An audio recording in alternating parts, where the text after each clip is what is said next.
É bom porque eu tenho que beber 2 litros de água por dia para Se emagrecer. quiseres, depois arranjamos mais. Epá, eu também preciso de emagrecer. Tu? Na barriga, isto é horrível.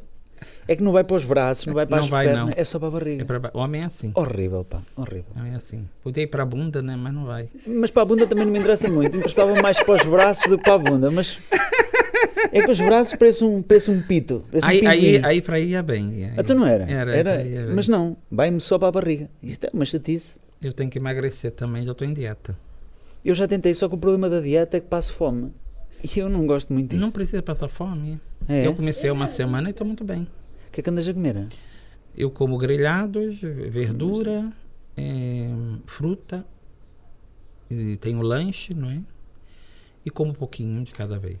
É comer Epa. mais, só que Não bebo nada na refeição, evito beber. Eu não consigo comer sem beber, pá. Nada de açúcar, nada de açúcar e nada, é horrível. Que é, pois É eu horrível sei. beber sem açúcar. Pois é. É uma droga pesadíssima o açúcar. Pois é, mas é que de vez em quando um doce alivia muito estresse. Completamente. E eu já pensei, não, eu já parei. Uma fase que andava a fazer dieta e parei com o açúcar. E eu ao fim de 2 dias já andava a sonhar com coisas que andavam a fazer mal, a situação da falta do açúcar. Não é, tem que ver psicologicamente. Assim. Horrível, pá. Se bem que me disseram, mas essa história do me disseram não é científico, não é? Que uma vez por semana pode ser, com a dieta pode-se comer qualquer coisa, não é? Fora da dieta, uma vez por semana. E por isso estou sonhando com as minhas bolinhas de Berlim. Sonhar com bolinhas de Berlim é bom. o desse gosta, mas é sem creme. Eu gostei sem creme, sim. Gosta sem creme? Gosto. Ah, mas a graça dela está no creme. Pois é. Epá, mas eu não gosto do creme. Não. Em nenhum pastel. Mas na Polônia, por exemplo, eu vou muito à Polônia. Na Polônia tem com doce de morango, não gosta? Com doce de morango é que vai ser bom. Aqui também eu provei uma doce de morango, é muito bom. A Com bolinha doce de de Berlim na Polônia é só com doce de morango dentro. Aqui, Cereja, morango, Isso seria muito bom. Não tem creme. Não. Muito bom. O creme de ovos não me É, agrada é. muito. É. Ora bem, estamos aqui de novo para o Todo Boa Podcast. Hoje com um convidado mais do que especial. Se calhar é melhor tu te apresentares. Posso me apresentar, sim. Chamo-me Vítor, conhecido por Vítor Espadilha. Para onde é que eu olho? Para aqui. Para ali. Oi. Vítor Espadilha, sou padre há 36 anos, tenho 62. Nasci no Rio de Janeiro. Meus pais são da Bairrada, Palhaça e Bustos. Vim para aqui, para Portugal, com 15 anos, 16 mais ou menos. Estudei em Espanha. Fui ordenado em Aveiro em 1985 e hoje sou pároco de 2 paróquias, que é a Moita e Vila Nova de Monsarros, em Anadia. Um exemplo a ser seguido. É o padre do momento. Um exemplo a ser seguido. Vou-te mostrar a primeira Sim. pergunta que tivemos no dia anterior. Portanto, a convidada anterior vai-te fazer uma pergunta e tu...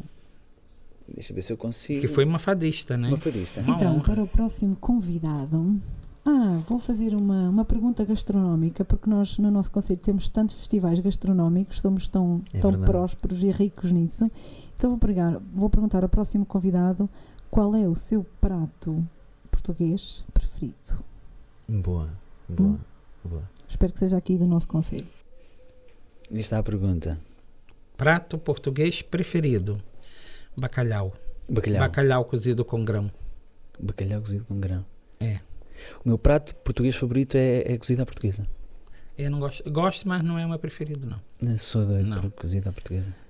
Um prato de bacalhau com grão de bico e cebola, assim, adoro. Tudo que é de bacalhau eu gosto, né? O bacalhau é muito bom. O bacalhau é muito bom. Quer dizer, cozido, mas tem lá pedaços de bacalhau que eu também não como, né? Gostas de caras de bacalhau? Não, nem punheta de bacalhau. Não? Sério? Eu por acaso punheta de bacalhau também não gosto. Também não.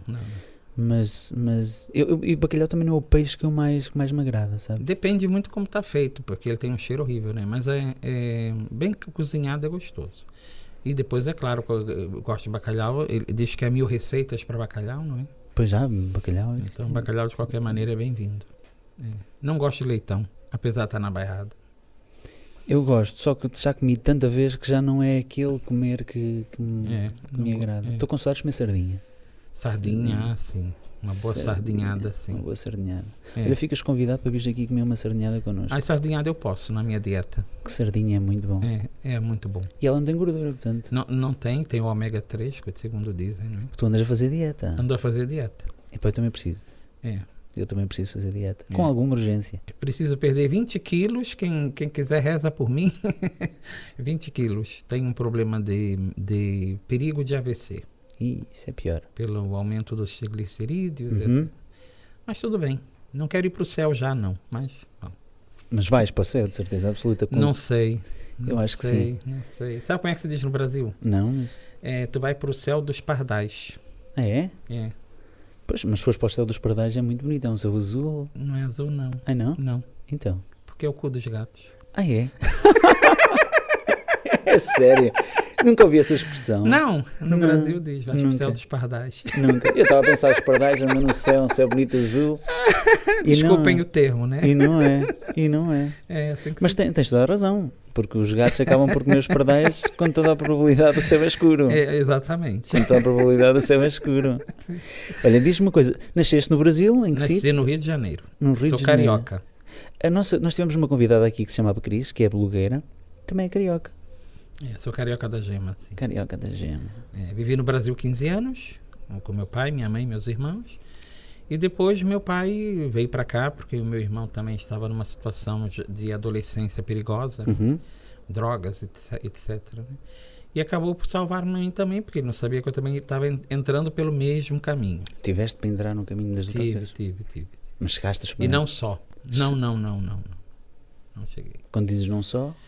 Porque realmente no Brasil há muita libertinagem, não é? E meu pai era muito famoso no Rio de Janeiro, né? No nosso bairro, era um homem muito bom. E depois houve 2 tentativas de sequestro, e depois sabe como é que é? Jovem e rapaz, a gente também se mete muito assim um pouco no mundo da promiscuidade, não é?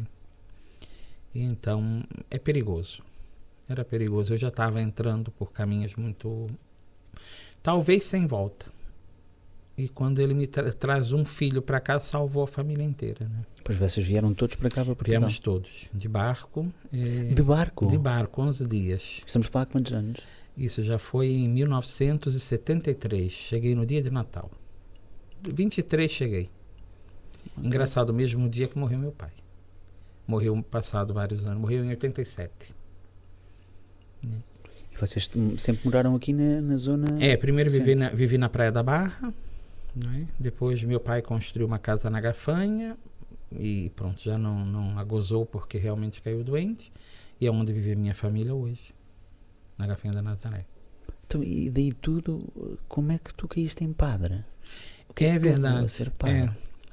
Nunca pensei, porque a minha família não era de igreja, não é de igreja. Minha mãe não é de igreja. Olha, meu pai fez a primeira comunhão da minha mão. E a minha irmã também. Minha irmã fez a primeira comunhão com 27 anos. Foi no 2º ano de padre. Eu fui pároco em Cidrim do Volga e Talhadas, né, em Severo do Volga, 18 anos. E um dia um padre me ligou, era o ano novo, e disse, olha, vais ter uma surpresa. E realmente meu pai tinha reunido a família. Eu já era padre há 2 anos. E disse, não fica bem a gente... ter um filho padre e não frequentar. Vamos arranjar um padre para nos confessarmos e vamos comungar da mão dele. Então apareceram uns 3 assim de surpresa numa missa de ano novo para comungar da minha mão. Bonito. E prepararam-se, pronto. Meu pai durou mais 1 ano. Mas foi um presente bonito, não é? E foi a primeira comunhão dele. A minha mãe acho que fez na Palhaça quando era pequenina, mas isso não lhe disse grande coisa. Então foi a primeira comunhão deles. Meu pai depois, é claro, frequentou até abril. Em abril caiu doente e morreu na véspera de Natal. Nesse ano, no ano seguinte. Foste tu que fizeste o funeral do teu pai? Fui eu que fiz o funeral do meu pai. Tinha 27 padres comigo, mas obrigaram-me a presidir. Qual foi a sensação de fazer o funeral do próprio pai? É muito complicado. Havia muita paz. Ele era um homem bom e ele só tinha 57 anos, não é? Eu tinha 20 e tal. Foi complicado, foi. Houve um momento que me desmanchei, não é? Mas tinha ao meu lado gente que me segurava. Padres, muitos meus amigos também já morreram, que me seguravam, e então foi cantado, muito cantado. Teve uma igreja cheia e pronto. Naquela hora da celebração a gente está anestesiado. Né? Não parece que eu estou fazendo o funeral do meu pai. Ficha cai depois, não é? Depois cai. Eu caí tanto que depois fui ao neurologista, apanhei uma depressão, já não conseguia distinguir um semáforo verde do vermelho. Meu Deus. Parei uma vez em Cacia no semáforo, mas no sentido contrário, né? Vi o vermelho, por acaso vi o vermelho e parei. Mas não parei na minha fila, parei na fila contrária. Tal confuso que eu andava, né? Depois, claro, tratei-me no neurologista mas depois, claro, a vida também caiu bastante, porque depois é muita coisa que vai acontecendo, né? E depois no início da nossa vida, e onde eu fui colocado, apesar de ser muito bom, vivia muita solidão. E então tive uma crise grande. Eu conto isso no livro. Pois tu tens 2 livros escritos. A pandemia fez muitas coisas, não é, como tu sabes? Fez. E então eu dediquei a pandemia a escrever livros. Escrevi os meus 2 primeiros livros. Diz que um homem antes de morrer tem que fazer 3 coisas, sabes? E quais são as 3 coisas? Plantar uma árvore, Plantar uma árvore, fazer um filho e a terceira? escrever um livro. Escrever um livro. Já fiz essas 3 coisas. Já? Já. Eu só fiz a 2. Pronto. Já não é mau. Não. Tenho muitos filhos espirituais. Pois é isso, mas tu não precisas fazer essa situação. Tu celebras batizados, tu celebras casamentos. Tu casas-te várias vezes e batizas. Não tenhas dúvida. Filhos várias e é vezes. todo meu filho. Exatamente. Eu chamo os meus filhos mais velhos, os Cidrinho Talhadas, foram 18 anos. Batizei e depois casei, a pessoa que eu batizei, e depois ainda batizei o filho de quem eu batizei. Meu Deus. Pô. Embora tenham casado muito cedo, como podes imaginar, não é? Mas apanhei 2 gerações. E agora estou há 18 anos na moita também já com essa mesma história. E voltando atrás... Ai, desculpa. Não há problema. Eu vou... Tens passarinhos no teu telemóvel? Tenho passarinhos porque às vezes estou celebrando missa e assim não fica. E as pessoas pensam que é o passarinho do padre a cantar. Então muito não tem bem. Problema. Muito bem. E o que é que te leva... Ela está rindo. Tu és muito divertido, é normal. E o que é que leva um homem, ainda não me explicaste, a virar padre? Qual foi... Não sei o que leva um homem a ser padre. Eu só sei que eu senti que... Eu namorava, gostava muito de uma moça. Mais tarde vim descobrir que tinha mais, que quem gostava de mim, não é? Mas eu gostava muito de uma moça. Nós trabalhávamos muito naquela altura, na Barra, com retornados. Uhum. Eram pessoas maravilhosas e nós dedicamos muito do nosso tempo de juventude a acolhê-los, a dar-lhes comida, a fazer-lhes festa. Eles precisavam, ninguém imagina o que foi o retornado em Portugal, né? Sim. Eles vinham sem nada e sofriam bastante. Então nós fizemos a nossa juventude foi dedicada a eles. Encontramos gente maravilhosa, gente que também não era maravilhosa, mas no geral foi muito bom a nossa juventude. Então pronto, nós trabalhávamos, éramos jovens da igreja. Eu entrava na igreja, minha mãe não queria, era um pouco escondido da minha família, não é? Minha mãe nunca quis que eu entrasse na igreja, ainda hoje não gosta que eu seja padre. A tua mãe, eu li algumas coisas, não agora, há um tempo, que é isso.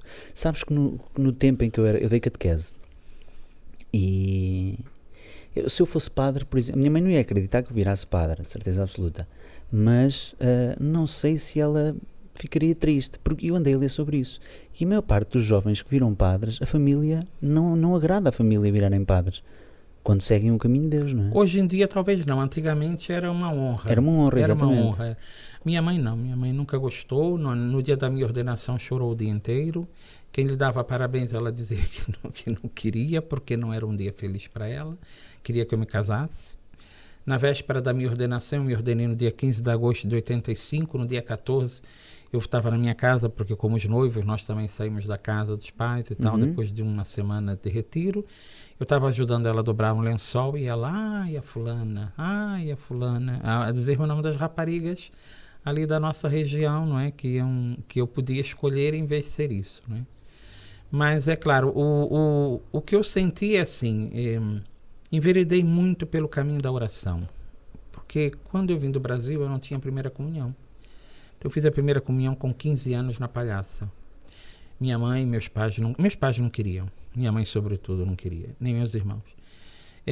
Então, depois de fazer a primeira comunhão, aquilo tudo mexia muito comigo. Talvez porque o meu pai, outra causa para vir para Portugal é que meu pai teve o primeiro AVC, ainda muito novo mesmo.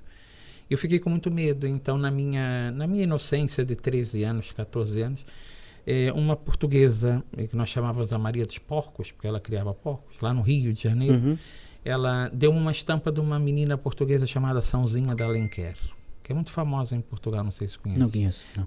Um dos livros delas, o livro dela é um dos best-sellers portugueses, chama-se Vou para o Céu. Foi escrito pela mãe dela, né? Muito bonito o livro. E então eu me apaixonei pela Sãozinha e pedi a ela, Sãozinha, tira-me daqui antes do Natal, para que meu pai possa ter vida. E realmente meu pai era dono de um comércio muito famoso, muito frequentado, muito próspero, não é? A gente chamava quitanda no Brasil. Vendia mercearias, né? Sim. E então, realmente, dia 23 de dezembro, o barco estava chegando a Lisboa. E meu pai vendeu tudo em cima da hora. Um rapaz também assim, jovem como tu, que precisava de continuar a vida. Sim, foi assim, mais uma venda de doação, não é? Claro, com a ideia dos filhos e tal, e chegamos aqui em 73, deu-se 25 de abril em 74, e pronto, meu pai ficou sem emprego e queria voltar para o Brasil e tal, e acabou por ser estivador toda a vida, inclusive foi um dos fundadores do sindicato dos estivadores de Aveiro, né? Fez parte do Partido Comunista, não era de direita a minha família, não é? E, portanto, pronto, nessa linha não havia religião na minha casa. Não havia... Meu irmão fez a primeira comunhão no Brasil, a minha mãe tinha uma imagem, quem rezava, não é? Mas não havia a religião não era necessária. Nós não sentíamos falta de religião. Vivíamos muito felizes como família, como pai, mãe, irmãos, muito brincalhões, muito estudiosos, graças a Deus. Cada pai e mãe, cada um dedicava-se muito ao filho de outra.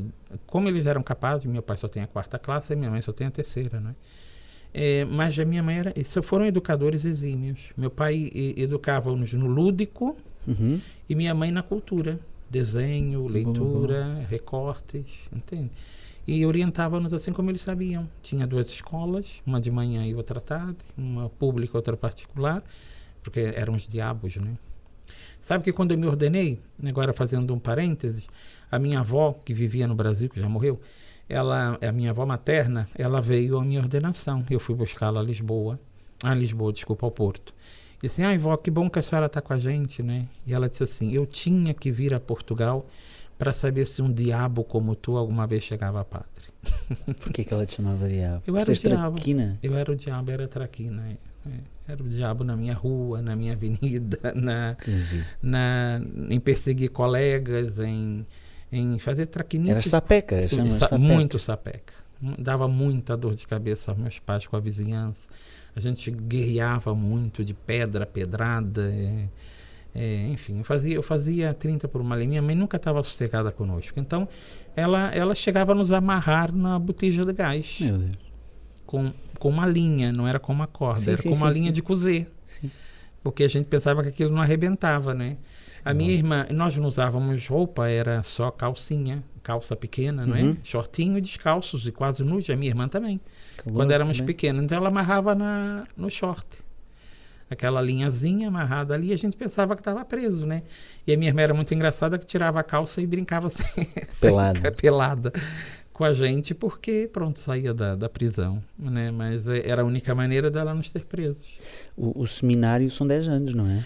Não, seminário são 2 anos de filosofia e 4 de teologia. Eu fiz 3 anos em Braga e depois fiz 3 anos em Toledo, Espanha.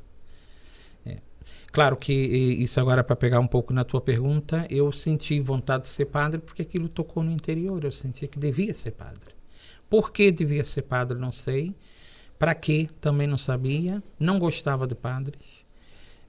Mas uma senhora me perguntou se eu queria ser padre, na beira-mar, na Barra. E eu não respondi, mas aquilo calou fundo, sabe? É aquela certeza que tu tens que o teu caminho é aquele. Sempre acreditaste em Deus? Sempre acreditei em Deus quando conheci Deus, né? E conheceste Deus quando? Para aí com 14 anos. O que é que aconteceu para tu identificares Deus? Foi essa tal promessa que eu fiz a São Achas Dirme. que foi a promessa que fez com que vocês viessem para Portugal? Eu acho. Porque não havia hipótese de vir.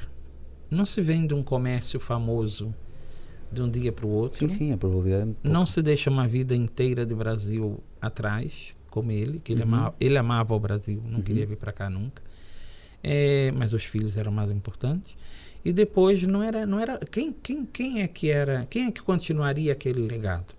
Exatamente. Não é? A gente chama o legado do Mário. Uhum. E então pronto, como vender aquilo, né? E vendeu, claro, não foi vender com lucro, foi vender para ajudar um jovem Sim, sim, eu a percebi. se ingrar na vida, e se ingrou, E graças singrou. a Deus, e foi em frente. Mas era despachar mesmo para vir embora, pela saúde dele, pelos filhos, porque minha mãe insistia também que queria voltar, que não estava bem no Brasil também, nunca teve boa saúde lá, e viemos. O que estragou tudo realmente para nós foi o 25 de abril. 25 de Sim, abril. os planos caíram todos por terra. Meu pai queria ser taxista, ainda tirou curso também para conduzir caminhão. Era o sonho dele ser taxista, engraçado. E acabou por não ter sonho nenhum, foi estivador, que é um trabalho muitíssimo duro, Muito e trabalhou pesado, muito sim. nas salinas, e assim viveu até morrer.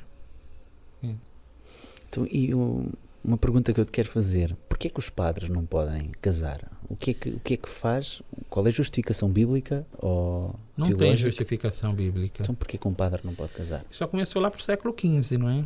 Porque a igreja cristã, os padres cristã da origem, os ministros podiam casar. E isso está inclusive escrito, seja casado uma vez, etc. Né? O bispo seja casado uma vez. Havia o casamento, sim, dos ministros até perto do século XII e XIII. Não havia o inconveniente do casamento com o ministério, com exercer o sacerdócio. Mas, para mim, a razão de ser, claro, também li, mas foi primeiro um sentido econômico.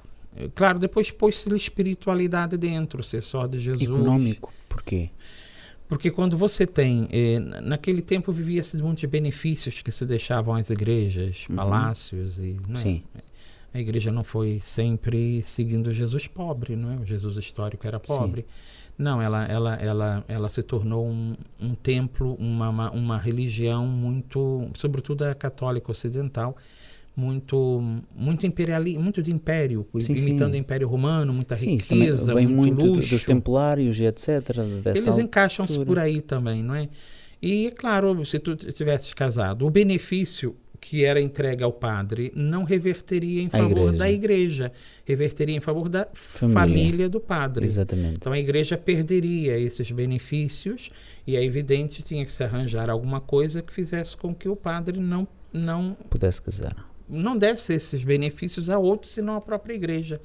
E havia realmente um grande desejo de bens, de dinheiro, não é? Depois, isso com o concílio, lá para o século XV... Concílio de Liceia, não é? Não, foi em Florença. Em Florença. Penso eu que foi em Florença. É que se dá a ideia de que o padre, como que se casa com o povo, com a igreja, e verdadeiramente a maioria dos padres não querem casar. Mas porquê é que tu achas que os padres verdadeiramente não querem casar? Qual a explicação? Talvez por serem mais livres. Vida de solteiro, sabe? Mas, eu não vejo que um padre casado não possa se dedicar ao seu povo, não é? Eu também acho que não. Não. Até porque há questões que a gente aborda que é meio esquisito, né? É claro, uma vez perguntaram, como é que o padre pode falar de casamento, não é? Se não viveu. Se não viveu, mas também como é que um ginecologista pode... Sim. Entendeu? Sim, completamente. Desculpem lá, mas o passarinho canta. E então não... Pronto, foi uma conveniência da igreja, mas que não é doutrina dogmática. A gente chama ele disciplinar da igreja. Mas tu, se casares, tens de deixar de... Exatamente, porque é a norma da igreja. Quando a gente vai para padre, a gente sabe que não pode casar.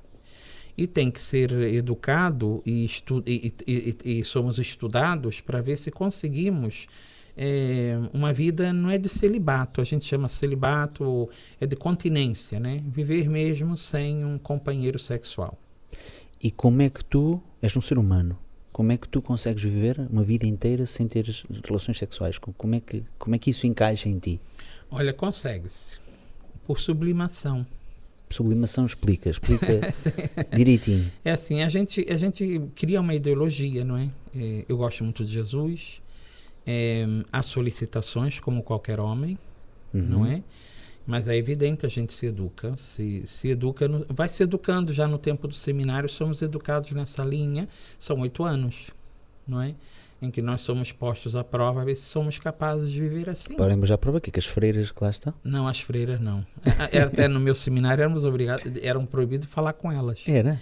Porque diz que entre santa e santo, parede de canto a canto. Que giro, não conhecia. É outra coisa, vou te ensinando. Mas há solicitações, há desejos, como qualquer ser humano. Mas nós, como sublimar é substituir mentalmente por uma outra coisa.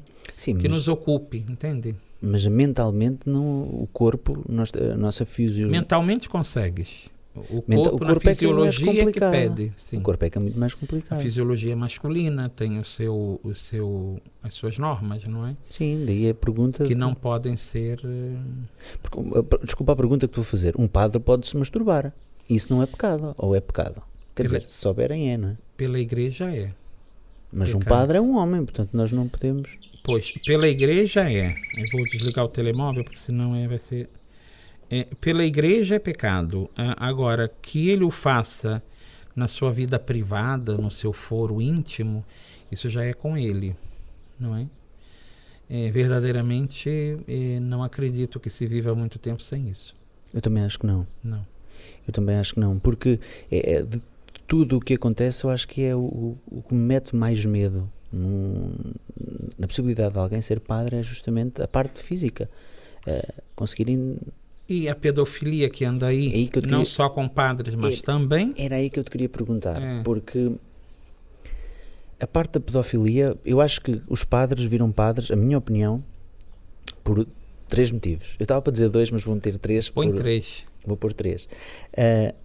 Por amor e por desencanto.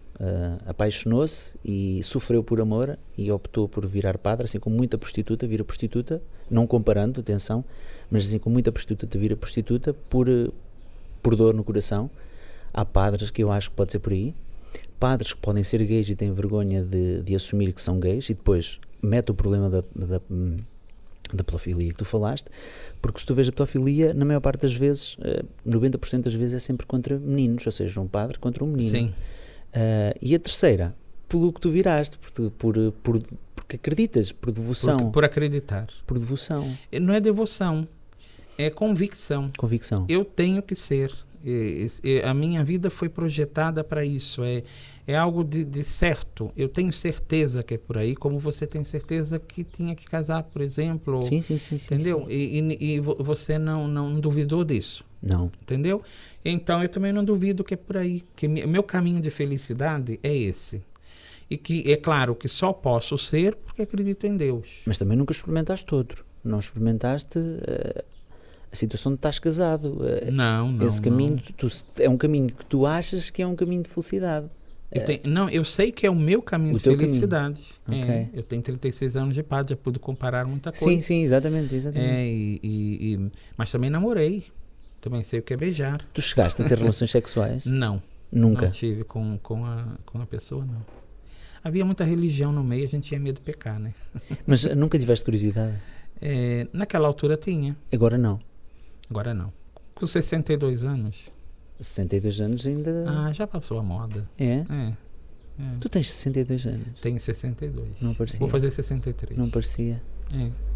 E que justificação é que tu dás por exemplo, a igreja abafar os casos de pedofilia? Covardia. Concordamos. São muitos casos. Mas há aqui também um problema que eu vou te contar e que às vezes o meio de comunicação não conta. Primeiro, há 3 coisas, se eu me lembrar das 3. Primeiro, ter em conta que não são só os padres os pedófilos. Sim. A maioria são professores e pais. Sim, completamente, sim. Concordamos. Entendeu? Sim. Padres padres pedófilos, sim, horrivelmente grave. Graças a Deus o Papa Francisco está a dar cabo disso tudo e suspender e tirar, etc. Mas achas que é o suficiente? Achas que suspender um padre, deixar de ser padre por um crime desses é o suficiente? Eu penso que ele vai continuar a ser pedófilo sem ser padre. Mas aí E será tem que a justiça depois... Mas a justiça prender não basta, Pois porque não. a pedofilia é uma doença. Sim, sim, sim. Então devia ser educado para não... Ou então, pronto, olha, castrado, Castração sei lá, uma química, castração castração química. química, Sim, sim, se isso sim. resolver, por que não? Embora a igreja também não seja a favor da mutilação, por motivo algum, não é? Isso é uma mutilação. Mas um padre violar uma criança também é uma mutilação. É claro. Mas aí tem um segundo sentido, porque eu também fui garoto, sabe? Uhum. Eu fui garoto. Eu vivi numa... Eu tive uma infância com muito assédio de homens velhos. Mas chegaste a sofrer alguma coisa desse? Muito disso. Não, nunca ninguém me tocou, mas porque eu não quis. Uhum. Mas o que eu tinha de assédio quando era garotinho, meu Deus do céu, nem Pois. Deus acredita. Né? E às vezes era disfarçado. Eu, quando caía na conta, já estava o homem agarrado a mim. E eu na brincadeira e já estava tudo preparado para. Pois, exatamente. E na frente do meu pai, porque às vezes era na quitanda. E a pessoa já... Uma vez que estava mexendo no meu músculo, deu um soco, depois estavam fazendo massagem e minha mão já estava no outro lado, né? Meu Deus. E eu percebi, portanto, fui... Mas eu também te digo uma coisa. Depois o jovem é muito... É um garoto que está despertando para a sexualidade. A curiosidade. Quer queiramos, quer não, a homossexualidade faz parte um pouco do crescimento de qualquer pessoa. Uhum. Mesmo que nós já estudamos as fases, não sei se sabes, que é fases de crescimento, fase das zonas erógenas. Uhum. E tem a fase anal, a fase oral, a fase genital e depois o complexo de Édipo, essas coisas todas. E é claro que se nós não ultrapassarmos certas coisas dessa fase que nos apanham entre 1 ano, 2 anos e 3 anos de idade, nós ficamos com certas marcas. E é uma sensualidade inerente no homem. E o rapaz é muito aventureiro nisso. O rapaz gosta de experimentar sexo. E é rapaz atiradiços. Uhum. Nesse sentido, para os adultos. Claro, o adulto, se for maduro, trava. Entendeu? Sim. Mas como há adultos que também não venceram a sua fase, é a forma com a vontade de comer, percebe? Exatamente. E eu sei disso por experiência quando era pequenino. Que eu fugia, mas também às vezes provocava. Sabe? Mas provocavas por conhecimento teu? Curiosidade. Curiosidade e certo prazer. Entendeu? Graças a Deus, as circunstâncias da minha Nunca te vida levaram para aí. nunca me levaram para nada, mas eu cheguei a ser quase raptado Meu Deus. por um senhor que me convidou e eu fui. Eu sabia o que ia. Eu sabia o que queria, ele também sabia, entendeu? Uhum. E não é necessariamente a homossexualidade, é o fato de ser uma criança que desperta para uma novidade que está inerente ao homem. O homem é genital. Sim, sim, completamente. E, portanto, essa realidade nós despertamos para a ereção, para o homem concretamente, não é? Então, a gente se lança muito nesse aspecto, não é? E é claro, como tem tanta gente traumatizada com o sexo, com a educação sexual terrivelmente mal feita em todo o mundo, também por culpa da religião, o que acontece é que esses traumas levam a tudo isso. Mas claro que nada justifica a pedofilia, né? Nada e nada. É um crime, pode ser doença, mas é crime e traumatiza mesmo. Uma terceira coisa que eu te quero dizer é que uma grande parte das acusações são mentirosas. Mas quando se prova a inocência do padre, a televisão já não fala nisso. Não fala. Eu vou te contar um caso que nós conhecemos em Porto Rico. Foi o padre que vive comigo, conheceu pessoalmente. Porque na América a pedofilia permite uma indenização gorda. Houve dioceses que entraram na bancarrota, como Boston, porque eram tantas indenizações por tanta pedofilia que entrou na bancarrota. E imagina, um rapaz novo, padre, em Porto Rico, não tem muitos anos, mas mais de 20 anos. Quando essa moda começava, né? Quem é que acusou o rapaz? A irmã dele, que tinha um sobrinho, que tinha um filho. Então, a irmã com a mãe acusaram o filho e o irmão de que ele era pedófilo com o sobrinho. Com que finalidade? Com a finalidade de alcançarem uma indenização da diocese. Não pensaram que isso iria prejudicar, porque depois ia estragar a vida do rapaz como Completamente, padre. sim. Naquela altura, o que é que os bispos faziam? Mudavam eles de paróquias, mudavam eles de situação, e foi assim que se fez mesmo, não é só na pedofilia. Quando um padre tinha um filho com uma mulher, ele era mudado de paróquia. Ele era mudado de paróquia? Era não mudado era, de não era paróquia. tirado de... Não. Mas, por exemplo, eu concordo com isso. Nem acho que deviam ter sido tirado da paróquia, mas... Ele era colocado, por exemplo, no Algarve. Então, e o filho? O filho, normalmente, se ele não assumisse, era educado pela família. Eu conheço padres que assumiram. E não- e são pais E maravilhosos. são padres, não é E mesmo? são padres hoje, sim. São pais maravilhosos. Então, o que acontece é que o que aconteceu com esse rapaz?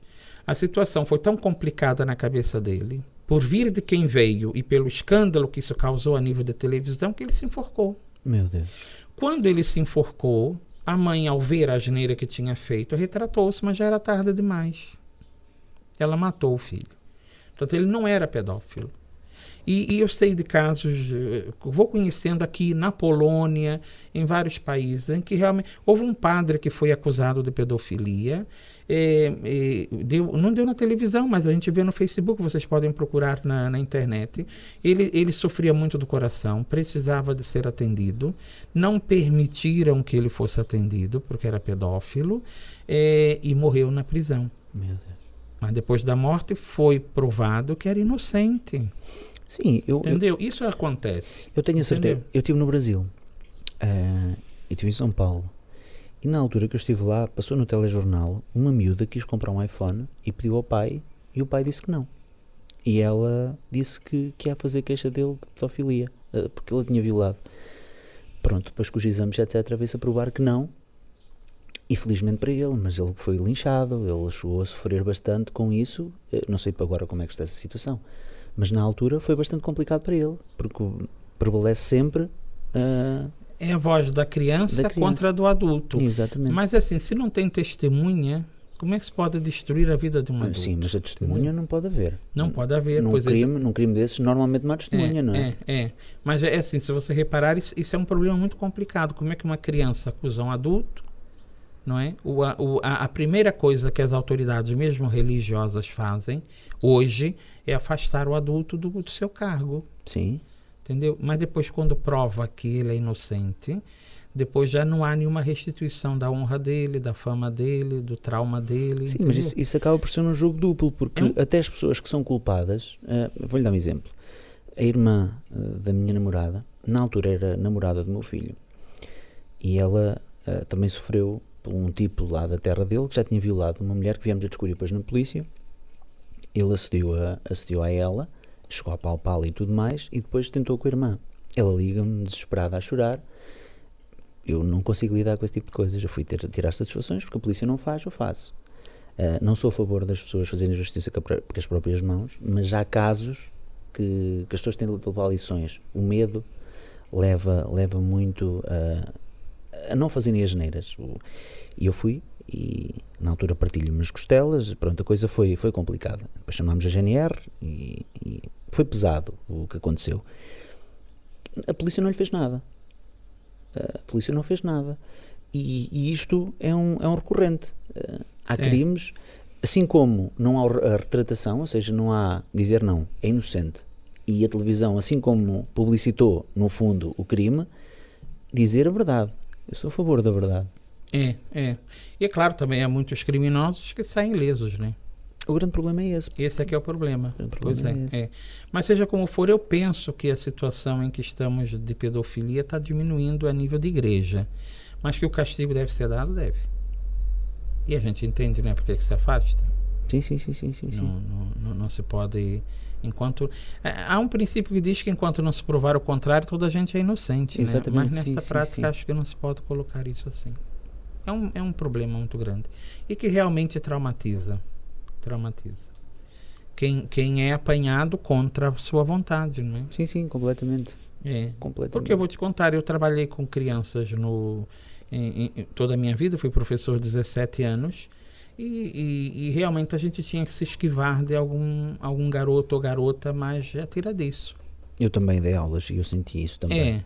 Porque sentem que a gente é bonito e tal, e depois atiram-se mesmo, né? Sim, mas parte de nós, como adultos, não respeitar. Lógico, Parte é de criar a nós. distância, Sim. não é? Criar a distância, e aqui não é nada para ninguém, que é isso, não.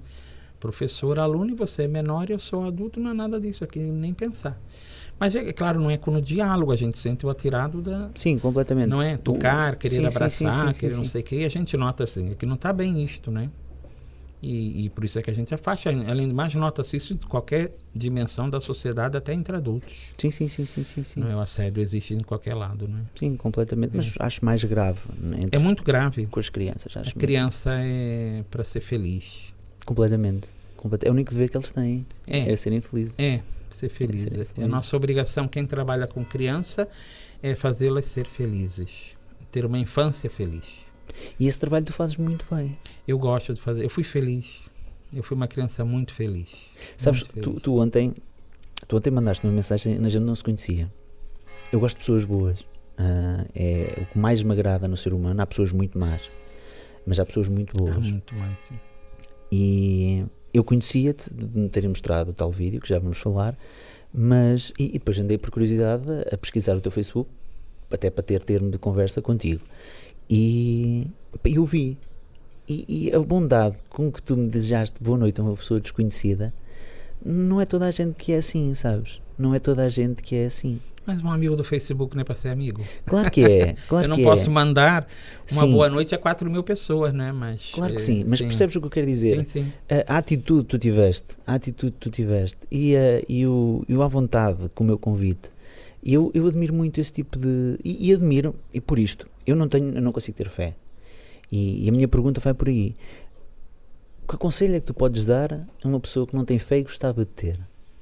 Porque eu não acredito em Deus. Não acredito em Deus, se calhar como tu acreditas, como um ser onipresente e que... Como um ser. Eu acredito em Deus, ao olhar para ti, acho que tu és Deus, por exemplo, no trabalho que fazes, na minha família, no meu filho, sobretudo, no que vou montando, numa flor, num sorriso. Isso para mim é Deus, o que me faz bem. O que é amor para mim é Deus. Não um ser castigador, não nada. Deus é amor, diz a Bíblia. Eu acho que Deus é amor. No Último Testamento, no Primeiro Testamento... O Primeiro Testamento tem os seus sinão, né? Mas sim, sobretudo no Novo Testamento, sim. Mas ele também aparece muito amoroso no Antigo. Eu não vou te dar conselho nenhum, sabe? Porque eu vou te dizer uma coisa que é simplesmente claríssima naquilo que você está falando. Você acabou de dizer que gostaria de ter fé. Sim. Então, você já tem. Sim. É impossível querer ter fé se já não tem. Não, quando explico isto, eu vou tentar demonstrar. Tu, por exemplo, acreditas, és capaz de ajoelhar aos pés da cruz. Eu vou-te dizer a minha opinião sobre a situação de Jesus. E já defendo isto muito antes da situação do Código da Vinci e tudo mais. Eu acho que Jesus passou por uma série de coisas, era um homem com uma devoção tremenda, que acreditava piamente em tudo o que dizia e fazia, um homem bom, e que não foi aceito, portanto, pelas opiniões que teve, assim como nós temos muitas pessoas que não foram aceitas pelas opiniões que têm, não é? Porque ainda hoje somos muito castrados, na nossa opinião, nós vivemos numa ditadura disfarçada. Totalmente. E Jesus sofreu na cruz basicamente o que ele tentava, o amor que ele tentava pôr pelas pessoas, sofreu na cruz. Depois dizem que ele ressuscitou. Eu não acredito na parte de ressuscitar. Acho que ele sobreviveu, entrou em estado de coma e voltou à vida normal e saiu. Eu acho que ele foi para o sul de França juntamente com Maria Madalena, depois aquela história toda, mas eu já defendo essa história há muito tempo. Há quem diga que tivesse ido para a Índia. Também já ouvi dizer, Também sim, que já, até existe lá. Eu Sim, também já vi. Até lá o túmulo dele. Exatamente, sim. E eu acredito mais nessa versão de um ser, de um homem que defendeu muito a sua ideologia, o seu pensamento, mas que face ao sofrimento que ele teve que parar com aquela... portanto, que ele aparece depois com as feridas, um espírito... Ele depois aparece com as feridas, os como é que se chamam? Apóstolos. Os apóstolos podiam-lhe tocar nas feridas Podia. e tudo mais. E ele no início até andava entre os apóstolos e não se apercebiam que era ele, pelo que li. Daí, eu ter um bocadinho das minhas dúvidas em relação a isso. Eu só te digo uma coisa, porque isso daria panos para manga e a gente só sai daqui à meia-noite, né? Não temos tanto tempo também. Mas é Da minha assim, a ressurreição ninguém viu. Uhum. Viram o túmulo vazio. E daí a Bíblia ter dito que os próprios sacerdotes pagaram aos soldados romanos a dizer que o corpo foi roubado de noite. Sim. Tudo que sabemos de Jesus vem da Bíblia. Há indicações paralelas de notícia da época de um tal Jesus, mas o que nós sabemos é da Bíblia. Existem essas notícias? Existem. Não sabia. Existem.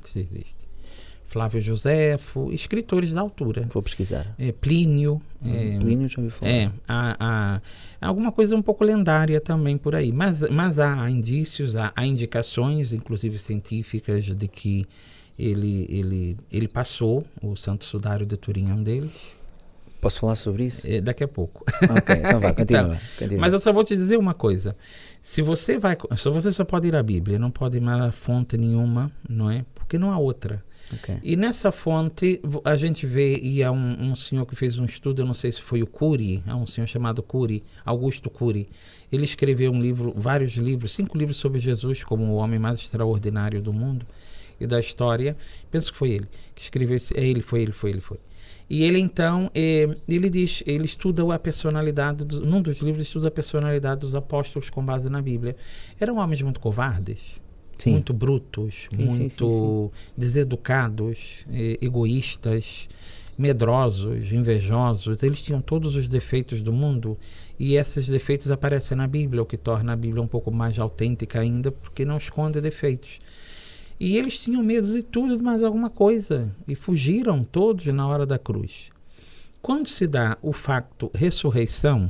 A Maria Madalena estava aos pés deles, juntamente com a mãe. Estava a Maria Madalena. E a mãe. E outras mulheres, né? As tais cuja lenda coloca-as em Marselha, no tal caminho dos amigos de Jesus que ainda hoje existe. Sim.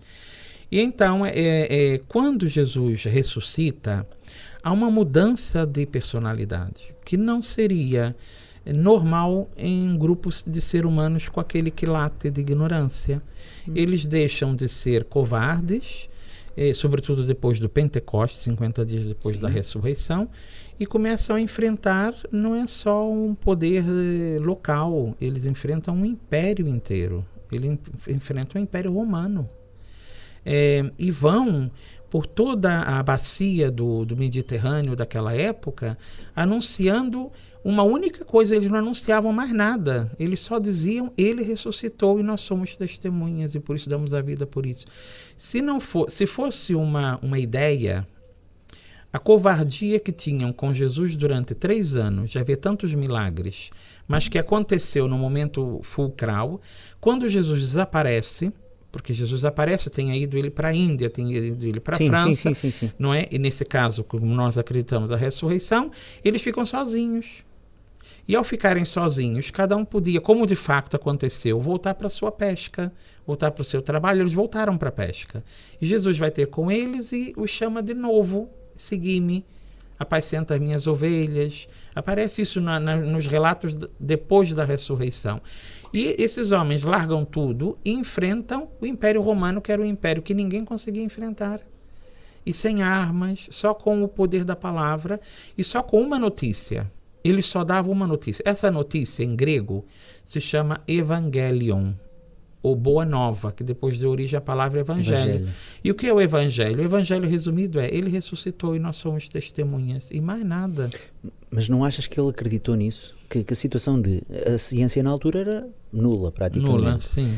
Não achas que ele podia ter entrado em estado de coma e ter conseguido voltar a ficar minimamente bem? E depois, desculpa, ajuda-me. Os apóstolos, ao verem e acreditarem que aquilo foi um milagre, porque na altura tudo era milagre, basicamente. Sim. Não achas que podia ser isso? Que lhe deu a força para eles... Deus existe, eu sou capaz, portanto, se Jesus passou pelo que passou e conseguiu voltar à Terra e estar bem... Sim. Nós também conseguimos. Não seria suficiente para a mudança deles, porque a Bíblia narra sepultamento, narra os cuidados tidos com o cadáver, narra uma coisa que as pessoas pensam que não pode estar em estado de coma se foi atravessado por uma lança no coração. Ele não foi atravessado. Foi atravessado por uma lança no coração? Foi. E saiu a pleura, o líquido do coração saiu sangue e água. Ok. Entendeu? Ele foi atravessado no coração por uma lança. E isso mata mesmo, como a gente sabe, não ainda mais. Sim, depois sabes que naquela altura. a cruz mata por asfixia. Sim, não é completamente. Sim. Portanto, ele esteve menos tempo na cruz. Porque também foi flagelado, foi coroado de espinhos, carregou As a cruz. mãos. Só que as mãos depois também há aí uma lacuna nas mãos, não é? Provavelmente teria sido no pulso para Sim, segurar no pulso, no osso. para segurar. Mas você faz ideia o que é um corpo dor. querer respirar Sim, com sim. pregos? Sim, completamente. E os apóstolos fugiram, não viram ele morrer. Sepultaram-no, sabiam que estava sepultado e se esconderam com muito medo. Muito medo. Ele aparecer, se fosse o tal que foi para a Índia, não era suficiente para eles verem que ali se tratava de uma farsa, porque seria uma farsa, não é dele. Não, tratava-se de que alguma coisa mexeu com eles por dentro. Nós acreditamos que o que mexeu com eles por dentro nem foi no dia da ressurreição. A ressurreição não os alterou em nada. Ficaram medrosos na mesma. Foi 50 dias depois com o Pentecostes, quando enviou o Espírito Santo. Aí, essa força que está dentro, que é aquela que nos dá a tal fé, e que me deu a minha convicção de eu ser padre, é que os moveu e move a igreja até hoje a enfrentar até os seus próprios defeitos, entende? Há uma força interior na igreja de anunciar a ressurreição. Uma vez eu disse porque depois encontraram os ossos, na televisão encontrou os ossos de Jesus. Não tem como provar esse tipo de mas há muita Maria em Portugal, muito Joaquim. Havia muito Jesus também. Jesus era o nome vulgar. Sim. E então encontraram os ossos de Jesus, não é? E a televisão encontraram os ossos de Jesus e não sei o que lá, né? As pessoas ficaram falando. Eu estava comentando com um catequista meu de Vila Nova, para mim é um mestre para mim, embora seja um rapaz mais novo que eu. E eu disse assim, olha, tá vendo só? E o rapaz me respondeu assim, eu não preciso que me provem que Jesus ressuscitou. Eu sei. Sim, a fé é isso. Eu sei. Isso para mim é suficiente, entendeu? Suficiente para ter força para enfrentar a própria morte. E depois temos uma história de igreja de 2000 anos de pessoas extraordinárias que por causa disso deram a vida por ele. Lembra-te que foram 300 anos de perseguição? Sim, nós temos a história da igreja divide-se também em coisas muito más. Muito mais. Em muita morte. Muita maldade. Muita maldade. Muito. Na igreja. Na igreja. Estávamos a falar da situação do Santo Sudário. O Santo Sudário, aquilo foi datado por carbono 14. Isso você sabe por onde? Pelo que li. Tudo o que eu estou a dizer é pelo que leio. Podes-me corrigir e dizer se estou certo ou errado. Daí a minha pergunta, eu não estou a afirmar, estou a fazer perguntas. Aquilo é datado do tempo de Leonardo da Vinci, da parte da Vinci. Idade Média. Sim. Achas mesmo que um corpo poderia emanar tanta luz para causar aquilo? Aquilo é uma fotografia, no meu ponto de vista. Atenção, tudo o que estou a dizer é uma fotografia. Atômica. Uma reação nuclear. Aquilo. E sabes que o carbono 14 de facto provou que era da Idade Média. Mas depois houve uma segunda análise que as televisões não falaram. Okay. Porque o Santo Sudário está remendado com tecidos da Idade Média. Eu li por causa do isso. incêndio que houve. Eu li. E provavelmente o carbono 14 incendiu em cima desse pedaço de tecido medieval. E depois ele foi analisado segunda vez. E de facto é uma tela do século I com sementes e restos de coisas que estão ligadas absolutamente a Israel. E depois ainda se consegue provar que a espécie de sangue que está ali, naquele pano maravilhoso, é a mesma espécie que aparece e encaixa perfeitamente com o outro lenço que está em Oviedo, que era o lenço que Jesus tinha no rosto. Ele tinha um lenço no rosto que dobrou e tinha um lençol. E se você puser o lenço em cima do rosto, um encaixa perfeitamente no outro com as mesmas características, entende? Sim. Ou seja, o carbono 14 foi uma observação errada e que já foi desmentida pela própria ciência. Só que como eu vi também, até os bispos vieram à televisão dizer que o sudário era medieval. Foi a conferência de bispos que disseram do Vaticano, sudário é falso, né? Aí depois foi feita a segunda investigação e provou-se que não é falso, ele é do século I. Porque não existe só um sudário. Existem 2 sudários, pelo menos que eu conheço. O do Turim. Há o Turim e há um outro sudário. É esse do Orvieto. É É do só o Orvieto. rosto, é do rosto só. Mas como é que tu justificas tu pegas num pano, metes em cima do rosto, Orvieto não, Oviedo, desculpa. ok, e tu abres o pano, vai ficar uma face desformada, não é? Porque se tu pegares no teu rosto e o abrires, fica desformado. E aquilo é uma face praticamente perfeita, não é? Até porque não, aquilo dá a sensação que foi tirado de frames diferentes, ou seja, Exatamente. o pescoço é muito curto, o corpo é muito entroncado, e depois Jesus é um ser, a imagem que temos de Jesus é de um americano. Sim. Não, ali vê-se que é um homem de raça semítica. Mas a imagem que nós temos na igreja Errada. é errada. Porque É tu branquinho, de olhos azuis. Sim. na tua igreja também tens essa É, imagem. a aquele imagem Jesus bonitinho, todo, Sim, sim. todo que musculado. não conduz com forma alguma Não, com Deus. não. Com Jesus, desculpa. Jesus é semítico. E os semíticos são morenos. Não tem nada a ver. Mas é claro, do sudário é que saiu Jesus de cabelo compridos e com barba, porque ele está lá, entendeu? Sim. E aí os ortodoxos começaram a fazer o que chama Pantocrator e deu origem ao rosto de Jesus que a gente vê hoje em imagens e tudo. Mas o que nós falhamos muito é colocá-lo alemão. Ele não é alemão, ele não é escandinavo, ele é semítico. E, portanto, até a própria Virgem Maria seria morena. Mas acho que seria morena ou negra? Negra não, morena. Morena. Morena, sim. Morena. Morena, bem morena. Há um outro milagre maravilhoso, que é o de Guadalupe, que tem tanta força como a do sudário, Sim. e ela apareceu morena. E a gente até chama que é o verdadeiro retrato, porque aí sim a ciência realmente fica parva com o que o sudário com o que o pano de Guadalupe revela cada dia, não é? É o pano de Guadalupe, se calhar, que eu estou a confundir, sabes? Que não estou a confundir, que eu estou a dizer que existem 2, é o Guadalupe e o Turim. Exatamente, estás a falar então que há dois tecidos que a ciência diz que não foram feitos pela mão humana, que é o Turim e E o Guadalupe. o Guadalupe. A gente chama ele a queropita, pintado por anjos.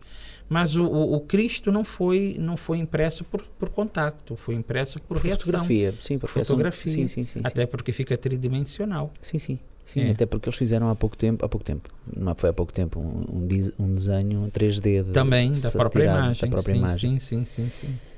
Porquê é que a história de Maria Madalena já existia no Egito?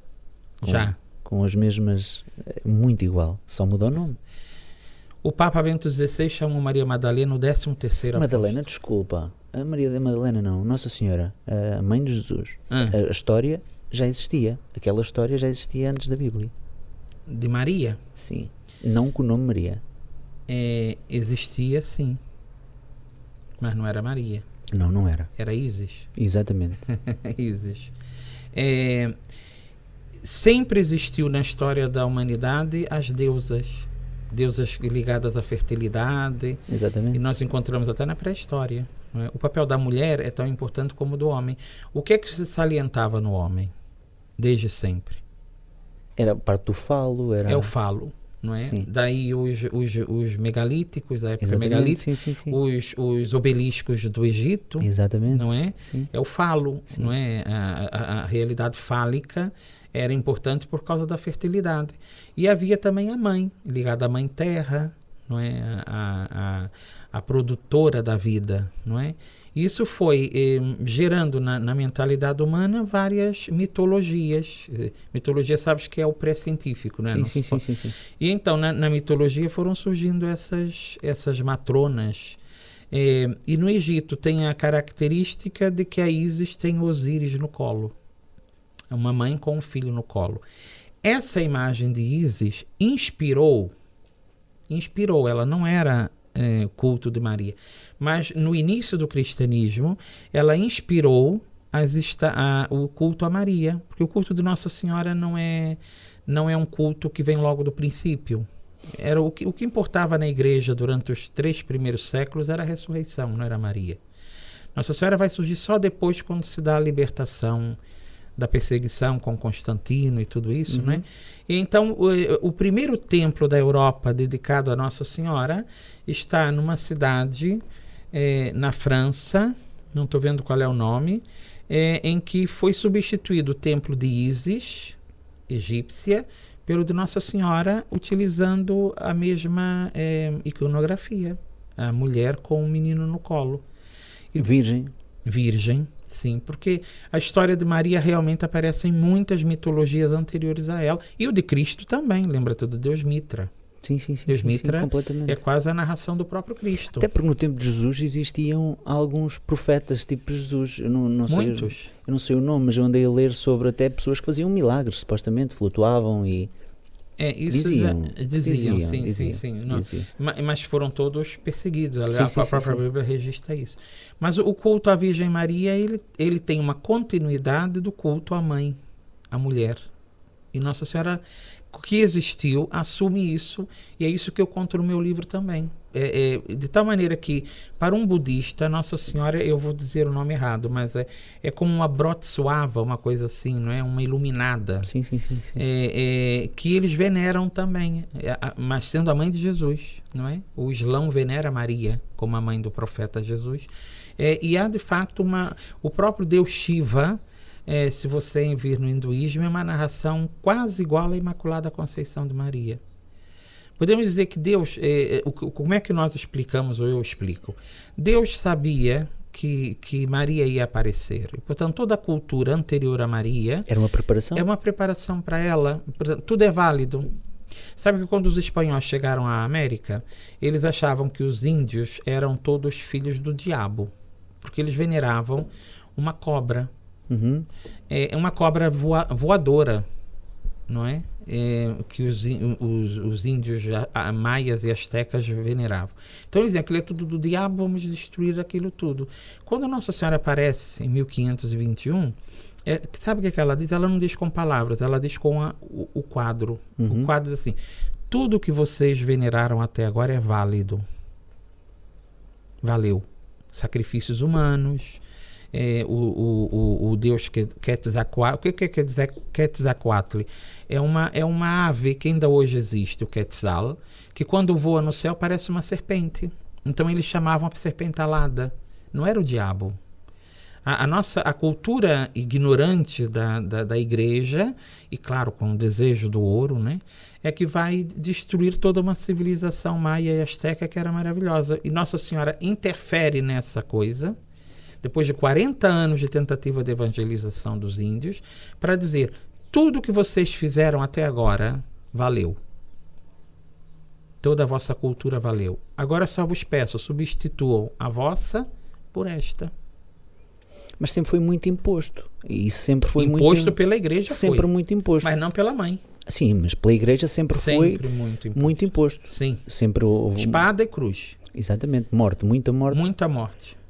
Espada e cruz. Escravatura. Inquisição, dia de São Bartolomeu, noite de São Bartolomeu. A escravatura tem a ver com a igreja? Totalmente. Auschwitz também. Auschwitz também? Também. Com a religião cristã, não digo com a igreja católica. Sim. Mas você sabe que os maiores nazistas que conseguiram fugir foi através de um cardeal que vivia no Vaticano. Desconhecia. Auschwitz é uma invenção cristã. Como é que conseguem, por exemplo, percebes a minha dúvida da religião? O porquê da minha religião não existir? É por tudo isso, entendes? Porque é sempre imposto. Tudo o que se quer, tudo o que quer é imposto. Nunca é de Ainda hoje é assim, um pouco. Você vê quando quer ser padrinho para conseguir o crisma, né? Exatamente. É tudo, infelizmente é assim. A religião imposta surgiu para dividir o homem e não para unir.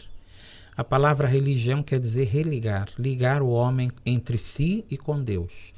E o Jesus disse, amar a Deus sobre todas as coisas, ao próximo como a ti mesmo. Uma religião que não leva ao amor a Deus, mas à união entre os homens, é uma religião que não está correndo bem. Exatamente. E nós saímos do caminho há muitos séculos. E qual é que achas que é o caminho para... O caminho é o que o Papa Francisco tem dito, é o amor. Você próprio disse que Deus é amor. Sim, completamente. Onde é amor está Deus. Completamente. Toda forma de amor é a presença de Deus. Não há maneira de Deus estar fora do amor, porque Deus não sabe fazer outra coisa. Deus só ama. Deus não odeia. Deus não se vinga. Deus não guarda rancor. Deus não tem sentimentos humanos, como aparece, por exemplo, no Antigo Testamento. Teve-os quando se fez homem em Jesus, mas antes não. Deus não tem humores. Hoje está alegre, amanhã está triste. Não é isso. Deus não é assim. Está zangado, daqui a pouco acalma. Isso é tudo antropomorfismo bíblico. Já viste alguma coisa que fosse Deus, não ver Deus, mas ver alguma reação de Deus? Já. Muitas. Mas que fosse incontestável. Incontestável. E de tal maneira que se eu deixasse de acreditar em Deus, eu era um ignorante. É ignorante mesmo, porque o nécio é o que não sabe. Ignorante é o que sabe e não quer. Exatamente. Eu seria um ignorante, eu seria um desagradecido. Eu tive, sim. Tive manifestações de Deus na minha vida muito fortes. A última delas foi na moita. E é pública. Por isso é que eu escrevi o primeiro livro. O que é que foi isso, não é? Nossa Senhora me mostrou que queria, em Portugal, a cópia da casa onde ela viveu os últimos anos da vida dela, que está na Turquia. E eu achei que aquilo era uma coisa linda, mas uma coisa louca, né? Porque eram 140 mil euros de orçamento, uma paróquia que não precisava nada disso e sem dinheiro, não é? Mas ela queria. E então lancei a aventura num lugar que vi que ela queria que fosse aquele lugar, por várias coisas que não posso contar aqui. Quem quiser tem que ler o livro. Sim, então, isso, claro que sim. Não é? Claro que sim. E depois você pode achar que isso é uma coincidência, mas não é, porque como esse caso foram acontecendo. Eu quero te dizer que eu inaugurei a casa no dia 6 de setembro passado. A casa acabou de ser feita antes de abril. A casa levou 1 ano para ser feita. Os empreiteiros que aceitaram fazer a casa, eu disse-lhes para ele, eu não tenho um tostão. São 140 mil de orçamento, ela chegou aos 300 mil de obra. Eu não tenho um tostão, mas absolutamente eu não tenho 1 euro para vos dar. Se vocês aceitarem, acreditando que quando a obra acabar eu tenho a obra paga, vocês alinham. Se não aceitarem, eu não posso. Foi a segunda empreiteiros que nós contatamos. O primeiro não acreditou. E o segundo acreditou? Acreditou. Também não são de praticantes. Bonito. Ele acreditou em mim. E ele durante 6 meses trabalhou sem um tostão. Foi ele que pagou do bolso dele os alicerces da casa, no sentido de que fazia uma obra para... E depois ele chegou em julho, do ano anterior, ele disse assim, não conseguimos mais. São gente de Vila Nova, maravilhosa. Vila Nova é gente muito é moita. Graças a Deus tem 2 paróquias maravilhosas. E então ele disse assim, olha, nós não conseguimos mais isto, ou o senhor nos arranja. Já tinha pago. Eu ia pagando, pedia o euro na porta da igreja, 1 euro. Sim. Vendíamos coisas, fazíamos sopas, etc. E chegamos a pagar uma quantia bastante boa, quase 70 mil. Logo que apareceu assim, pagando, né? Aí ele disse-me assim, olha, se o senhor não me der 70 mil euros, eu não consigo continuar a obra, porque eu tenho família, né, para sustentar, e meus empregados para pagar, e tenho outras obras para fazer. E deu-me um prazo. O prazo era de 15 dias, mais ou menos.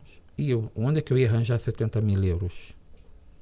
Nem tenho meus, porque graças a Deus não tenho, e também não tinha da paróquia, nem podia usar do O Vaticano não ajuda nesse? Nunca ajuda, nem o bispo, não pode. Quem se mete nelas que se arranjem. Sim, mas estás a fazer um templo... Não, criaria espaço. abusos. Criaria abusos. Nós somos pessoas muito abusadoras. Okay. Quando a gente sabe que tem um fundo, a gente abusa, né? Mesmo sendo padres. E então acontece que, claro, o que aconteceu?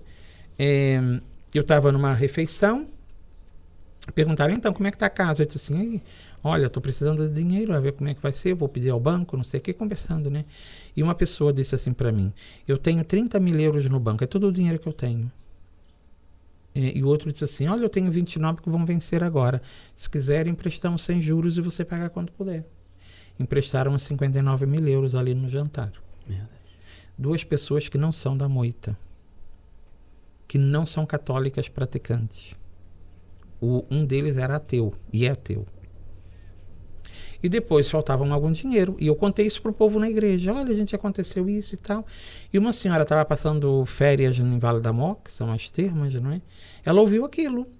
E ficou impressionada. E na terça-feira veio ter comigo e deu um cheque. 15 mil euros. Na semana seguinte eu tinha os 70 mil pagos. Esse é só um dos aspectos que fez com que aquela casa aparecesse ali, percebe? Que é a primeira casa de Éfeso da Europa, quarta do mundo. E entre isso eu tive a certeza que é uma casa que Deus queria que fosse feita ali e daquele jeito.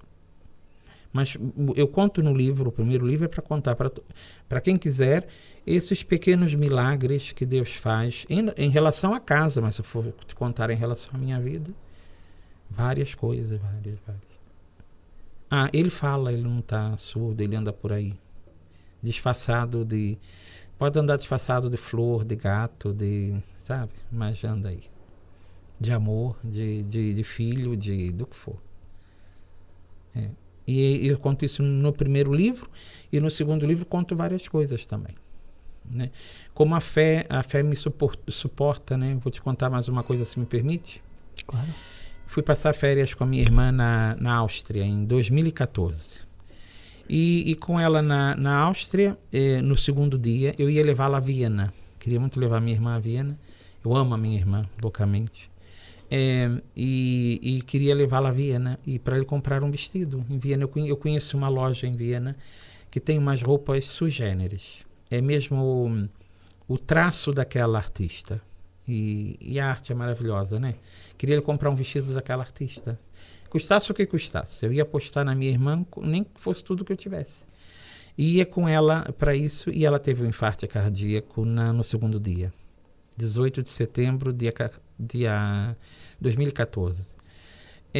O infarto foi progressivo. Começou à tarde, e quando chegamos a Salzburg, eu fui para uma casa religiosa, hotel, e ela disse, olha, eu vou me deitar amanhã, se calhar estou melhor e tal, mas ela não me dizia que tinha um problema no braço, né? Era só indisposição, muita indisposição, e eu resolvi e fui me deitar. Eu vou me deitar, amanhã ela já está boa e a gente segue viagem. Mas depois deu aquele clique e disse, não, eu vou mais lá abaixo a recepção, ver se pode vir um médico vê-la. Exato. Veio o médico, mas na Áustria veio médico e por segurança vem logo uma ambulância atrás. E o serviço é magnífico lá. E então, quando eu cheguei lá, quando eles chegaram, auscultaram a minha irmã, e ela disse, dói meu braço esquerdo. Então, o médico, pronto, olhou para mim e disse assim, já para o hospital. Então, ela foi para o hospital, eram 9h30 da noite. Passado uma hora, eu vi um médico a correr muito para as urgências, e afinal era o médico que foi chamado para ela. Ela estava a morrer. E o médico disse assim, chamaram-me, e disse, olha, é muito grave mesmo, não sabemos, provavelmente não passa desta noite, portanto despeçam-se. Ela ouviu também, foi em inglês, né, mas ela fala, e eu também falo, e nós nos despedimos ali. Adeus, Denise, até o céu, e dei-lhe uma benção, ela dá-me uma benção, dei uma benção, e ela foi para a operação, não é? Eu fiquei até as 2h30 da manhã sentado no chão das urgências, perplexo, assim, umas férias. Minha mãe, como é que ela vai receber a notícia? Eu levo a minha irmã e levo de volta um caixão, não é? Aí eu lembrei assim, eu sou padre, eu prego tanta coisa para o meu povo, agora está na hora de eu viver o que prego. Aí eu peguei no meu terço, eu rezei o terço das 10h30 da noite até as 2h30 da manhã, sem parar. Eu senti um colo, sabe o que é um colo? Sim, sim. Uma confiança. Eu tinha momentos que ia entrar em pânico, de vou perder a morte, ela vai morrer e tal. E às 2h30 da manhã, eu estava sozinho no hospital, ali naquele corredor, e eu vi passar um homem, chamei se ele podia saber, dei o nome e tal, ele foi lá dentro saber, e ele disse assim, olha, a operação correu bem, ela está já nos cuidados intensivos, e são 48 horas para ver se ela sobrevive ou não. Vá para casa, chama o táxi, vá para o hotel e depois amanhã ligamos. Às 7 da manhã me ligaram, eu liguei para o hospital e puseram-me em contato com ela direto, porque o doente lá tem telefone na cabeceira. Eu falei logo com ela. Como é que tu estás? Eu estou bem e tal. E fui de tarde ter com ela os cuidados intensivos que lá permitem. Estive com ela 2 semanas e trouxe-a viva para casa. Está bem agora, não é? Muito bem. Mas ela podia ter morrido, porque minha irmã não é mais do que outras pessoas que morrem jovens, não é? Embora minha irmã está com 61 anos. Podia ter morrido, porque, pronto, morrer é o que se espera. Mas eu esperava a morte dela. Mas o que eu conto para as pessoas no livro, no segundo livro, nesse capítulo, é exatamente isso. Como é interessante que eu encontrei força para aceitar a morte da pessoa que eu mais amava depois da minha mãe. E com tanta paz e serenidade que eu não tinha medo, não tive medo nenhum. Né? Tu não tens medo da morte? Da tua morte? Assim, teoricamente não. Mas acho que sim, que tem. Papa diz assim, eu não tenho medo da morte, eu só não quero é que doa muito. Sim, mas tu, o que é que achas que te espera do outro lado? Ai, espera ele. 2 braços muito amigos e um olhar muito lindo e dizer assim para ele assim, eu esperei por isso toda uma vida. Para ti também. Sim. Quer tu acredites, quer não. Porque se tu amas, estás no bom caminho. Sabes que é difícil eu ficar aflito com uma conversa. Tu demonstras uma paz diferente. Eu já lidei com muitos padres, como te disse, fui catequista e já toquei em casamentos e etc. E nunca eu encontrei alguém com a paz que tu demonstras. Mesmo tu dizendo coisas que eu posso não concordar, tu demonstras uma paz com tudo o que tu dizes, sabes? Isso é diferente, é estranho. Eu sinto, não é? Não é privilégio meu, é vida, né? São 36 anos de convívio com ele, dia a dia.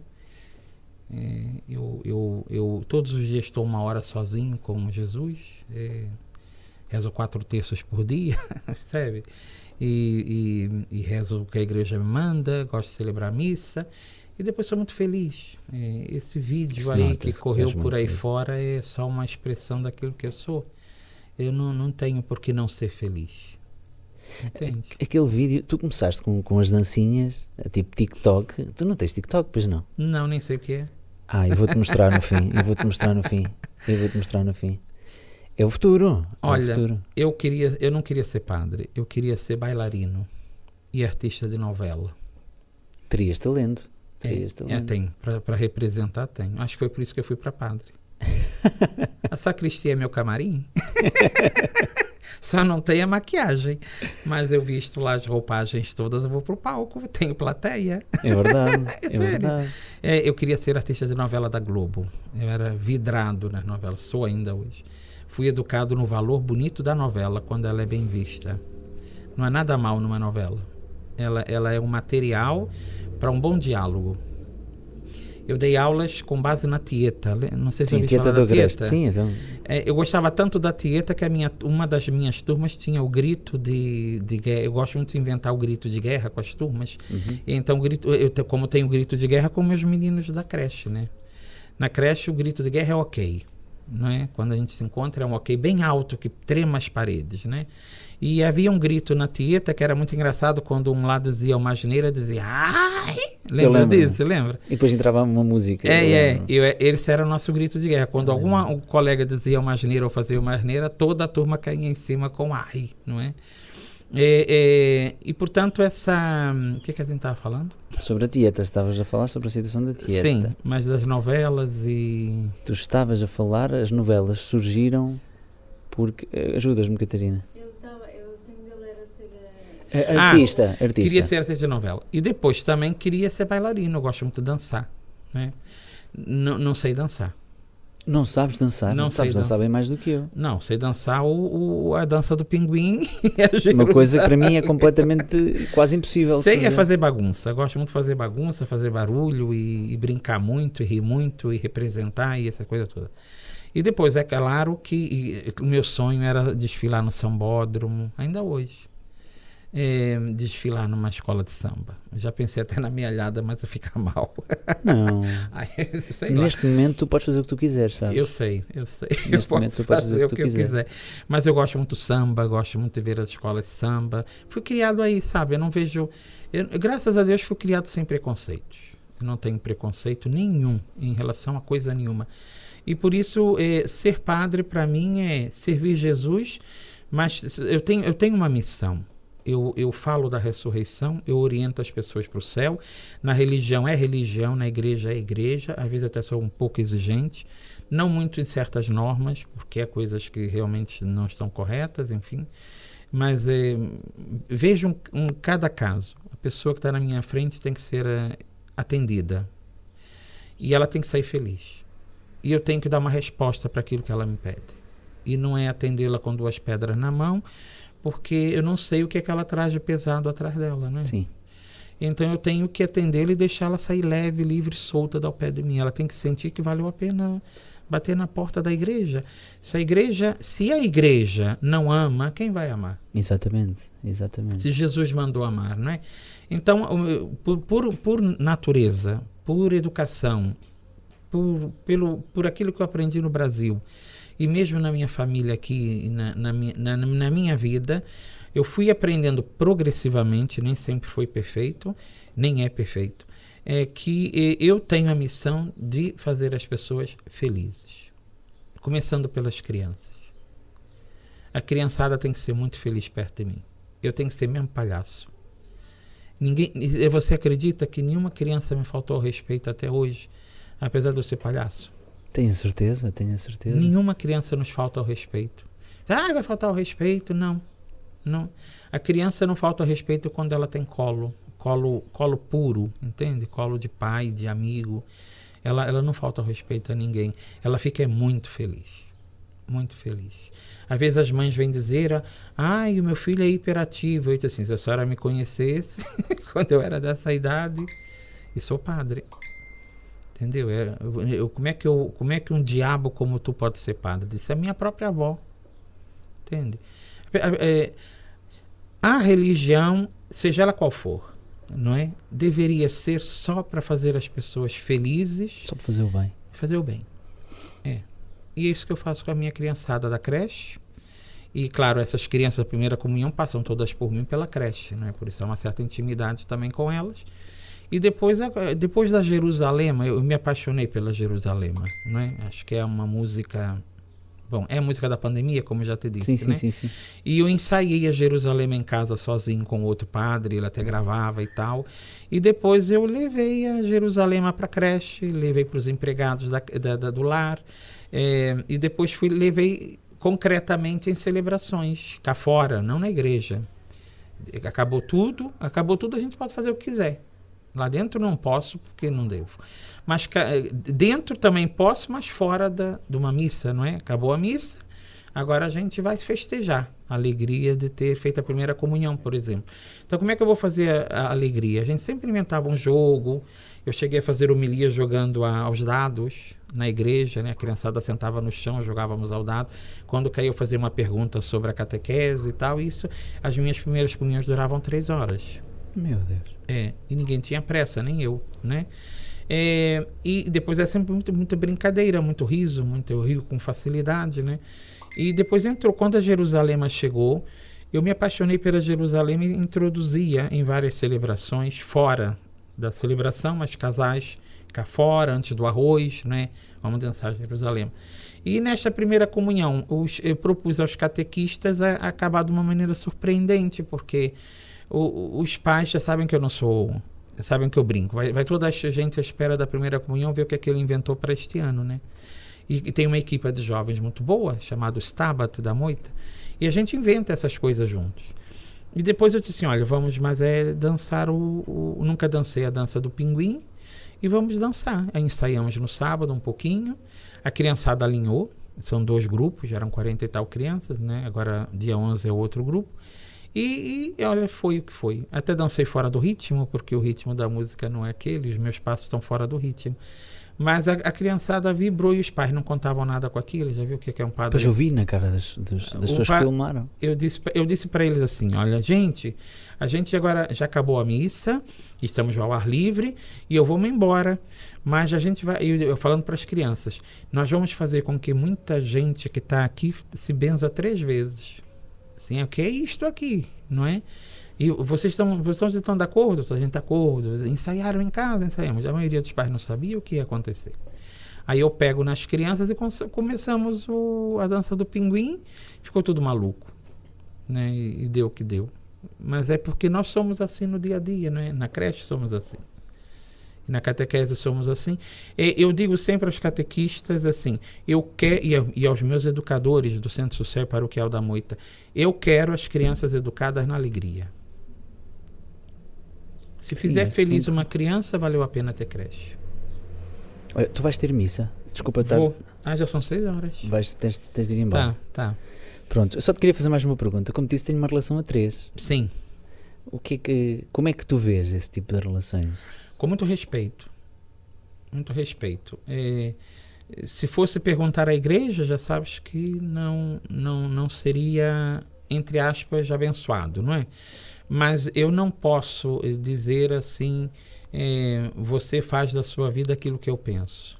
Eu respeito muito, porque é amor, né? Amor. E se você for ver, a igreja não aceita. Mas se você for ver na história do mundo, Abraão Abraão não, o Jacó teve 2 mulheres, a Lia e a Raquel. Certo ou errado? Okay. Sim, certo. Os árabes podem casar até com não sei quantas. Entendeu? O monogâmico, claro, a igreja é monogâmica no casamento, né? E eu respeito o que a igreja ensina. Mas se me aparece um casal gay, se me aparece um casal específico como tu, a minha obrigação de humano e crescendo na humanidade é respeitar-te. Nem sequer te condenar em coisíssima nenhuma. Eu quero é que você seja feliz. Muito obrigado. Não acha? Completamente. Completamente. E Deus abençoa toda a gente que ama. Agora, como Ele abençoa, eu não sei, mas eu acho que Deus não está preso só às instituições. Deus é muito mais do que isso. É muito mais do que isso. Deus é o inefável e realmente não há teologia que possa defini-lo. Ele ultrapassa tudo o que possa ser imaginável. E por isso você também está encaixado nele. Olha, muito obrigado. Queria convidá-lo a fazer uma pergunta ao próximo entrevistado. Olha, o próximo entrevistado, que eu não sei quem vai ser, não é? Eu gostaria que ele falasse qual é o elemento cultural que ele mais aprecia na cultura portuguesa, por exemplo, né? Se é a arte, se é a música, se é a representação, e o que é que isso tem a ver com a vida dele. O Vítor gosta de... Que tipo de música que tu gostas? Eu só não gosto da música metal. Sim? Mas tens algum artista favorito? Tenho artistas não favoritos. Então diz-me um não favorito. Não vou dizer que pode ofender então pessoas diz um favorito. Que gostam dele. Favorito? Favorito. Tina Turner. Muito bem. Me identifico com ela a 1000. Muito bem. Não tem nada a ver, não é? Muito bem. Adoro essa mulher. Também gosto. No fado, Amália Rodrigues foi o que é. Adoro Marisa. Sim. Adoro o fado, né? Muito mesmo. No samba, no Brasil, Alcione. Alcione é muito bom. Alcione mexe comigo muito a 1000. Muito bom. Alcione é realmente deliciosa. E essa música Meu Ébano? Meu Ébano? Eu acho que sim, mas tem que ser tu a dizer-me como ela é, porque eu não me lembro. Eu também não sei. Sei que eu toquei essa música. A Helena que a cantava. Ela é sensualona. A Alcione é uma delícia. Claro, Maria Bethânia, Gal Costa. Eu cresci com essa gente, né? Eu mamava ouvindo, entre aspas, Caetano Veloso, né? Melhor dito, Roberto Carlos também gosto muito, né? Muito bem. Não, gosto muito. A música a música leva-nos a Deus. Completamente. Não tenhas dúvidas. Acho que é o caminho mais curto para Deus. O caminho mais curto. Por isso, também parabéns por gostares da música e trabalhares por ela. Muito obrigado. Tá. E olha, parabéns também por seres o ser humano que és. És a pessoa mais próxima de Deus que eu conheço. Obrigadinho. E que tens todo o meu respeito da forma como tu fazes, que eu acho que a maior parte dos padres não fazem, infelizmente. Tu desempenhas a tua profissão a bem do ser humano, por amor, que eu acho que infelizmente muitas das vezes não acontece na religião, em todas as religiões. Penso que pelo menos não se mostra. Sim. Meus colegas, pelo menos falo pela Diocese de Aveiro, eles fazem o melhor. Mas às vezes também há tantas normas, tanta lei, sabe que também vai muito da cabeça da pessoa, se ela é muito ligada ao racional, ao afetivo, entende? Eu sou muito afetivo. Uma pessoa mais racional será mais fria, entende? Mas falo pelo meu presbitério, eu penso que cada um faz realmente o que pode. Ninguém é igual, né? Se você sabe, uma última coisa talvez que eu te queira dizer, ninguém vai entrar na igreja pelo padre ser porreiro. Eu iria, por exemplo. Eu iria por ti, muito sinceramente. Mas depois eu vou-me embora e tu já não vais. Se calhar não. Pois é, e aí não é o que nós queremos. Se calhar não. Não, tem que ser por ele, por Jesus. O porreiraço não atrai para a religião. Eu não quero ser porreiro, eu quero ser feliz. Sim, mas tu és o caminho mais bonito que pode haver para a igreja, muito sinceramente. Entendes o que eu quero dizer com isso? Com facilidade, se eu fosse da tua terra, eu iria à missa todos os domingos, por exemplo. Mas muita gente, a maioria não vai. Mas eu Tá iria. vendo? Sim, mas as pessoas não vão, porque não é por aí. Ou fazem um encontro com Jesus Cristo pela fé pessoal, ou então não há nada que os atrai. Eu quando digo que iria por ti e talvez, com o tempo, Deus, tu mostras um Deus diferente. Sim, isso é minha obrigação. Tu mostras um Deus diferente, mostras um Jesus diferente, sabes? E isso é o caminho que faz com que alguém possa virar, que acredite, que vire um religioso, praticante ou não, mas que o faça bem. Jesus só quer uma coisa, que você seja feliz. E nessa felicidade, claro, com o cumprimento dos valores, né, que nós ensinamos, você seja feliz eternamente. Portanto, o céu não é uma coisa nova, é continuidade. Ok. Tá bom? E essa felicidade que eu desejo para você. É a felicidade que tu tens. Eu tenho. Eu também desejo mais se conseguires. Tenho sim. Olha, muito obrigado, que agora despedimos assim. Obrigado pelo convite, é uma honra. Foi um prazer, uma honra minha. Tá bem? Também te respeito muito. Muito obrigado. Tá bem? Muito obrigado. Muito obrigado. E um abraço a todos vocês. E um abraço.